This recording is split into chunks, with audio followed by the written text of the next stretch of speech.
Have you ever wondered what it's like when you reach the age of 70? What activities do you stop engaging in? What suddenly seems irrelevant? Join me as we embark on an enlightening journey through the wisdom and liberation that accompany aging. At 70, life becomes significantly more relaxed and infinitely more enjoyable. The minor worries dissipate. You no longer fuss over the trivial matters or strive to keep up with fleeting trends. Instead, you find solace in comfort, value honesty, and discover the pleasure in saying no. And let me tell you, it's incredibly freeing.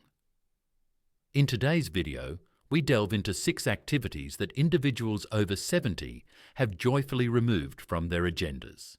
These range from the everyday tasks to the uniquely eccentric habits that they've found to be no longer essential. The amusing and unexpected backstories are something you won't want to miss. So, make yourself comfortable, unwind, and join me as we explore what life is like when you're free from the need to do it all. Thing number 1, don't pretend to care about trends. Let's talk about trends. We've all been there, trying to keep up with the latest fashion or tech craze, only to end up with a closet full of things that just don't feel right. But when you hit 70, something magical happens. You stop caring about what everyone else thinks, and you start doing you. And that's exactly what happened to Judy. Meet Judy, 73, a woman who spent decades chasing after the latest fashion and tech trends. From high heels that left her feet screaming for mercy, to the newest smartphone that she barely knew how to use. Judy was all in.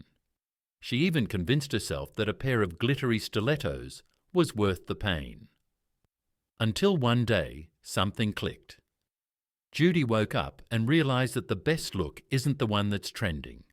It's the one that makes you feel comfortable. So she took a bold step. She threw away her uncomfortable heels and never looked back.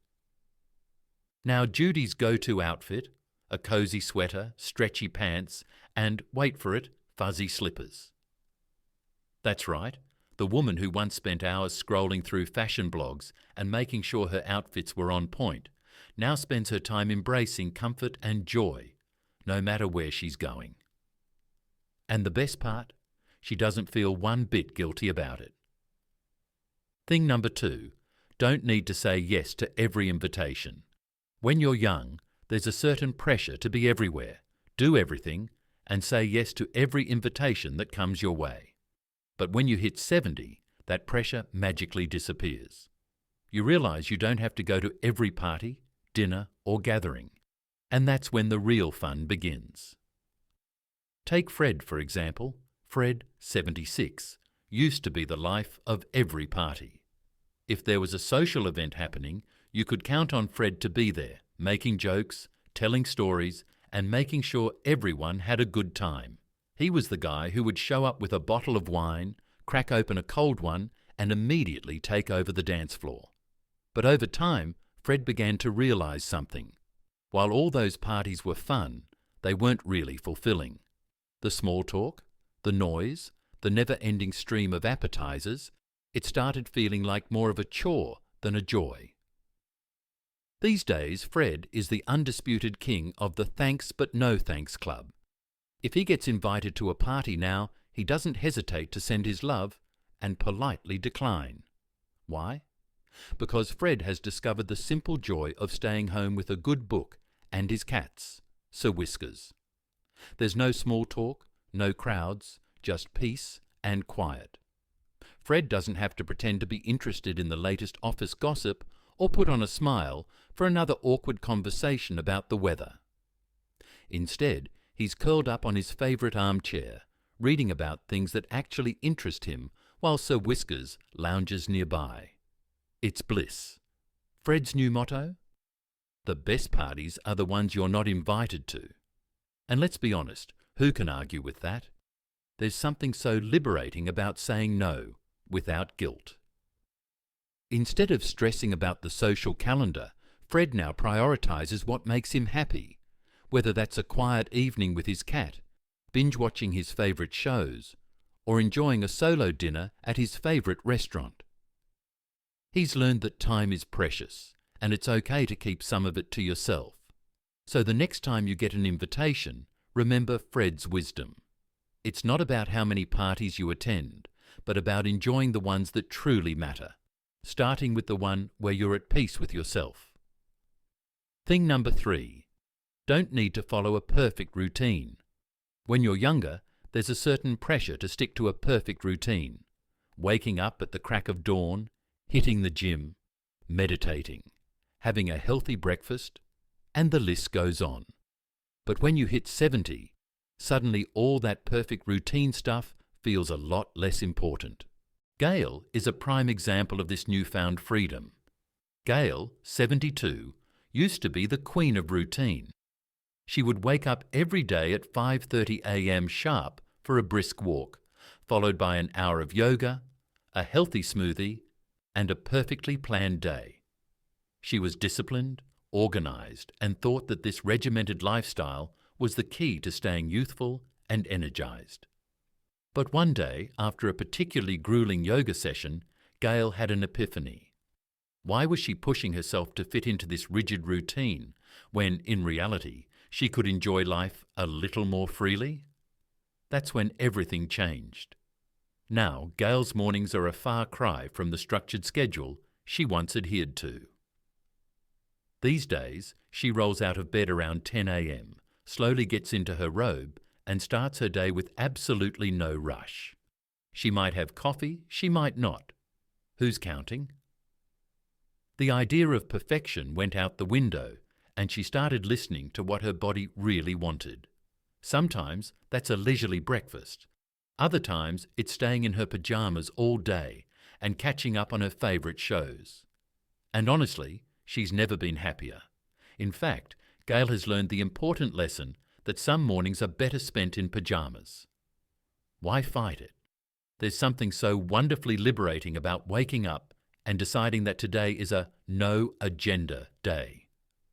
Forget the yoga, forget the early walk. Sometimes a day spent lounging in your robe is exactly what you need. So now, instead of checking off a list of to-dos, Gail simply enjoys the moment. No stress, no problem. So if you've ever felt the weight of trying to maintain the perfect routine, take a page from Gail's book. Life is too short to follow a schedule that doesn't serve you, and sometimes the best part of the day is the one where you just let yourself relax, guilt-free in your pajamas. Thing number 4, don't need to keep up with the news. We all know how easy it is to get sucked into the news cycle, especially when you're trying to stay informed about everything happening in the world. But when you reach 70, something shifts. You start to realise that you don't need to know every single detail about every world crisis to live a happy, peaceful life. Walter, 74, is a perfect example of this liberating shift. Walter used to watch the news religiously. Every evening, he'd sit in his favourite chair, eyes glued to the TV, following every breaking story, every update on the economy, every piece of drama unfolding across the globe. At first, he felt like it was his duty to stay on top of things, but over time, he started noticing something. The more he watched, the more anxious and stressed he became. The constant barrage of bad news was starting to weigh him down. One day, Walter had an epiphany. Why put himself through all that anxiety when he could just not? And so, he made a choice. No more nightly news. Now, Walter's evening ritual is a complete 180. Instead of checking the headlines, he settles down with a bowl of popcorn and watches reruns of his favourite sitcoms. Yes, reruns. The same episodes of The Golden Girls and Cheers he's seen 100 times, but he's never tired of them. And honestly, he couldn't be happier. His stress levels have dropped, his mood has lifted, and he's discovered the bliss of not knowing every detail about world events. Walter's daily news anxiety has transformed into blissful ignorance, and it's been such a refreshing change.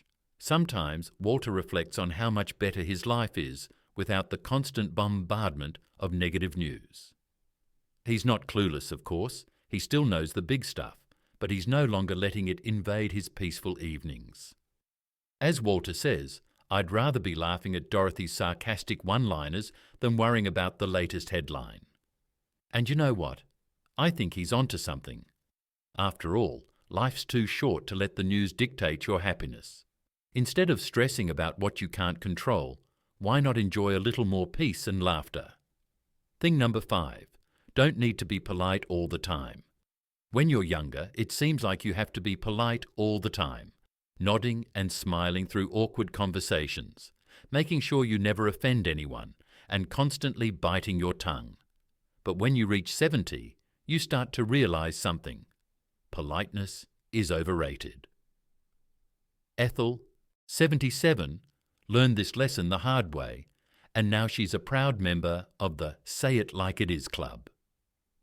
Ethel was always the one to smile and nod, no matter what. Whether she was being served a casserole she didn't want, or being asked about a topic she had no interest in, Ethel's default was always politeness. She'd grin and bear it, avoiding conflict at all costs. But one day, that all changed. Ethel found herself staring at her neighbour's overgrown lawn, which had become a jungle of weeds. After weeks of silently fuming, she finally snapped.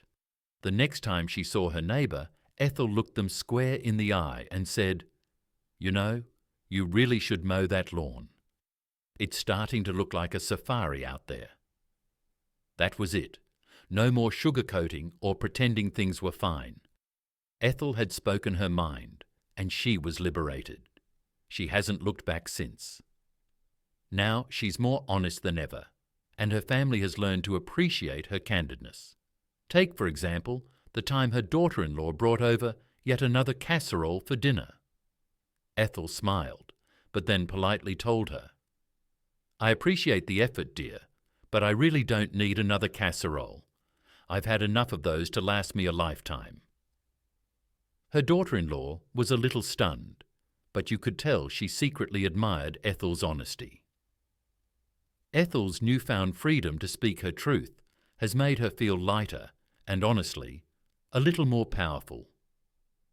Now Ethel doesn't hold back. She tells it like it is, whether it's about a neighbour's garden or her own preferences. And the best part? No one holds it against her. People respect her for saying what's on her mind, even if it's not always what they expect to hear. So if you've ever felt like you have to bite your tongue to keep the peace, take a page from Ethel's book. Sometimes a little honesty is all you need to make life a whole lot more enjoyable. After all, who needs to be polite when you can just be real? Thing number 6, don't need to keep apologizing. When you're younger, you're taught to apologize for just about everything. Whether you sneezed too loudly, bumped into someone at the store, or even just took up too much space in a crowded room. But when you hit 70, something amazing happens. You stop feeling the need to apologize for every little thing. Harry, 70, learned this lesson in a way that has made him a legend in his community. Harry used to apologize for absolutely everything. If he sneezed too loudly, he'd immediately mutter, "Sorry." If he accidentally bumped into someone at the grocery store, he'd go into a long string of, "Oh, I'm so sorry." Even if he was just standing in line for too long, Harry would offer up a quick apology, just in case. But one day, Harry had a breakthrough. He asked himself, "Why am I constantly apologizing for just being me?" It was a moment of pure clarity. From that point forward, Harry decided he'd stop apologizing for every little thing. Now, if you bump into Harry, you might get a quick joke instead of an apology. If he accidentally knocks something over at the store, he'll laugh and say, "Well, that's one way to make a statement." Harry's become the embodiment of confidence and self-acceptance. Instead of shrinking back and saying sorry for every little mistake, he owns his actions with humour and grace. And if someone points out a minor faux pas, Harry's response is often, "I've earned this." Whether it's his quirky dance moves at a family reunion or his tendency to loudly declare his opinions at dinner, Harry's unapologetic antics have become a beloved part of who he is. In fact, his family has learned to embrace Harry's new motto, "No apologies necessary." It's refreshing to watch someone live life so fully and authentically without the constant need for validation or approval. So the next time you're about to apologize for something that really isn't worth mentioning, think of Harry. Sometimes the best thing you can do is laugh it off and say, "I've earned this." After all, if you can't be yourself at 70, when can you? Conclusion. And there you have it, 6 things that people over 70 happily eliminate from their lives. And believe me, they are truly enjoying their golden years because of it. From letting go of the need to stay trendy, to adopting a lifestyle of honesty and unapologetic joy, it's evident that aging offers a unique kind of freedom. Thank you so much for tuning in to Timeless Wisdom. If you found value in this video, please let me know in the comments below. Drop a 9 if you're ready to embrace life like these inspiring seniors, or a 0 if you feel you need a bit more time to shed those old habits. Your feedback means the world to us, so please share your thoughts. Don't forget to subscribe to Timeless Wisdom for more content like this. Take care, and I'll see you in the next video.